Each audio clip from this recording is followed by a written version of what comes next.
ये जो कुछ भी कश्मीर में हुआ, ये जितने भी हमारे पर्यटक कश्मीर में आतंकवादियों के द्वारा मारे गए, भगवान उनकी आत्मा को शांति दे।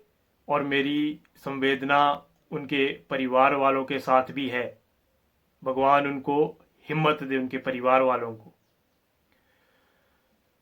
दोस्तों, ये जो आपको मैं एक चीज़ बता दूं, ये हिंदुओं से आखिरकार इतनी नफरत क्यों? आप ये चीज़ देखो, बांग्लादेश में हम एक लंबे समय से समाचार में सुन रहे हैं कि किस तरह से वहाँ बांग्लादेश में बांग्लादेश में हिंदुओं को किस तरह से वहाँ प्रताड़ित किया जा रहा है, वहाँ पर उनको मारा जा रहा है, वहाँ पर उनका फोर्स्ड कन्वर्जन किया जा रहा है। फिर यही चीज़ हमें भारत के वेस्ट बंगाल में दिखती है, जहाँ की मुख्यमंत्री ममता बनर्जी है। उनकी छत्र छाया के नीचे वहां पर भी किस तरह से गरीब शरीफ हिंदुओं की प्रताड़ना की जा रही है, वहां पर उनकी नृशंस हत्या की जा रही है, वहां पे किस तरह से उनको सताया जा रहा है। वो एक अलग बात है कि वहां पे जो ममता बनर्जी की जो टीएमसी वर्कर जो हिंदू है, वो भी उन लोगों के टारगेट पे है। बीजेपी कार्यकर्ताओं की तो वहां हत्या हुई ही हुई है।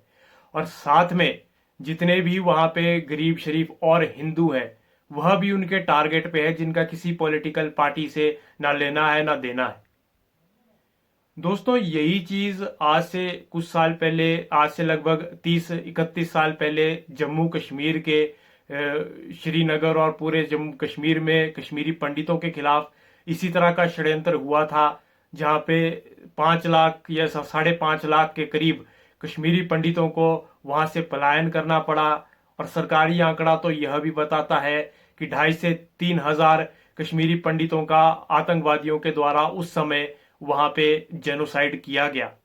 पलायन 5 लाख कश्मीरी पंडितों का हुआ और जेनोसाइड 2.5 हजार कश्मीरी पंडितों का। वहां जब आतंक का नंगा नाच हो रहा था कश्मीर में, तब ये वहां पे इस तरह से गवर्नमेंट के आंकड़े के मुकाबले ये चीज देखी जा रही है।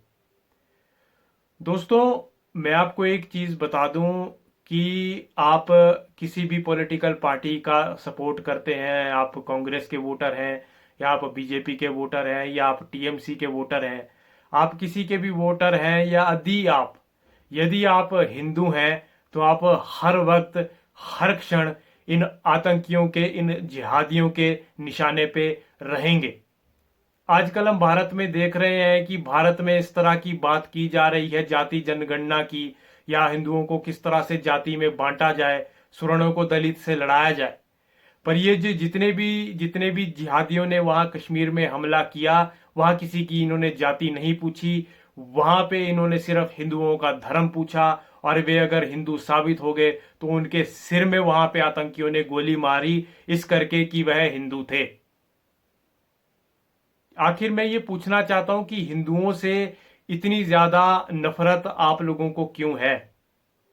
हिंदू अपना वहां पे बेचारे पर्यटक अपना वहां अपने परिवार वालों के साथ आए थे, कुछ यंग लड़के अपने हनीमून बनाने आए थे, जिनकी नई नई शादी हुई थी, जिनके कईयों के छोटे छोटे बच्चे थे। आपको उन पे भी दया नहीं आई, आप हिंदुओं के साथ इतनी ज्यादा नफरत में चले गए, इतनी ज्यादा आपके अंदर हिंदू हेटरेड है कि हिंदू हिंदुस्तान में ही सुरक्षित नहीं है, तो बांग्लादेश और पाकिस्तान की तो हम बात ही क्या करें, वहां तो पता नहीं क्या हाल और हिंदुओं का हो रहा होगा। आपने ये चीज देखी कि किस तरह से उनका नाम पूछ के, उनकी पूरी पहचान लेकर के कि आप हिंदू हैं, तो उनके सिर में गोली मार दी गई। और वहां पे जो उनकी पत्नी थी, उन्होंने भी आतंकियों के सामने हाथ जोड़कर कहा कि हमें भी मार दो। पर उन धूर्त आतंकियों ने कहा कि कोई तो रोने वाला चाहिए, कोई तो चिल्लाने वाला चाहिए, कोई तो भारत सरकार को बताने वाला चाहिए कि हमने आज इतने हिंदुओं का कत्ल कर दिया है। दोस्तों, मेरी अब प्रधानमंत्री श्री नरेंद्र मोदी जी से ये विनम्र निवेदन है कि ये जितना भी पाकिस्तान के द्वारा प्रायोजित ये जो आतंकवाद है, ये जितना भी टेररिज्म पाकिस्तान के द्वारा पिछले कई सालों से ये जम्मू कश्मीर में हिंदुओं की नृशंस हत्या की जा रही है, किस तरह से वहां हिंदू आतंकवाद की बलि चढ़ता जा रहा है दिन प्रतिदिन। अभी तो वहां पे सिर्फ लोकल हिंदू ही बलि चढ़ता था, अब तो टूरिस्ट्स पे भी वहां पे इतना भयानक हमला हुआ है जिसकी कड़ी निंदा भी की जाए तो वो बहुत कम है। मैं सिर्फ प्रधानमंत्री मोदी जी से ये कहना चाहूंगा कि प्रधानमंत्री मोदी जी इस समय पूरी दुनिया की, पूरे सबकी, आप हमारे देश में जितना भी आतंकी हमला हुआ है सबकी संवेदना हमारे साथ है। यही एक अनुकूल समय है, यही एक बेस्ट टाइम है कि आप पाकिस्तान पे चढ़ाई कर दीजिए, सेना को हरी झंडी दिखा दीजिए और पूरे पाकिस्तान का वो हाल कीजिए जैसे कि इजराइल ने अक्टूबर 7 2023 के बाद पूरी गाजा पट्टी चपटी कर दी थी, वैसे ही पूरे पाकिस्तान को आप चपटा कर दीजिए।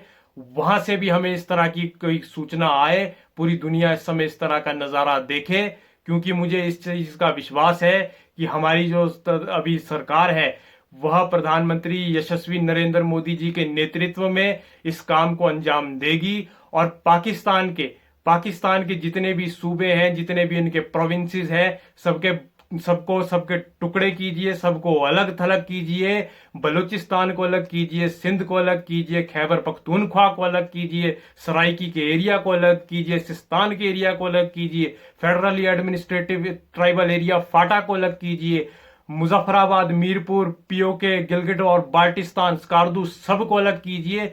जिस समय आपके पास टाइम है, जितने भी पाकिस्तान के टुकड़े हो सके उतने पाकिस्तान के टुकड़े कीजिए।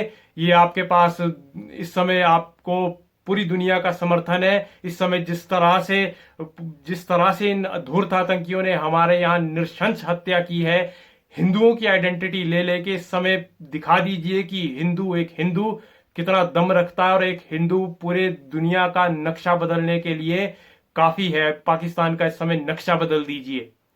और दोस्तों, मैं आपको एक चीज बताऊं, आज से कुछ साल पहले हमारे जो एनएसए है, national security adviser Ajit Doval ji, उनके द्वारा भी ये कहा गया था, if you try to do, उनके द्वारा ये स्टेटमेंट आई थी कि if Pakistan tries another 26/11 then Pakistan get ready to lose Balochistan, की पाकिस्तान की सरहदें अब इस बारी बदल दी जाएंगी।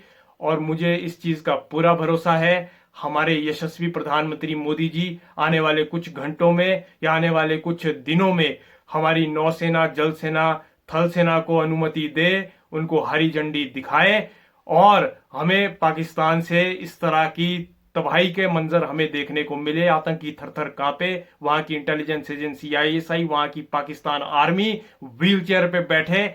इस तरह की मैं कामना हमारे यशस्वी श्री प्रधानमंत्री श्री नरेंद्र मोदी जी से कर रहा हूं।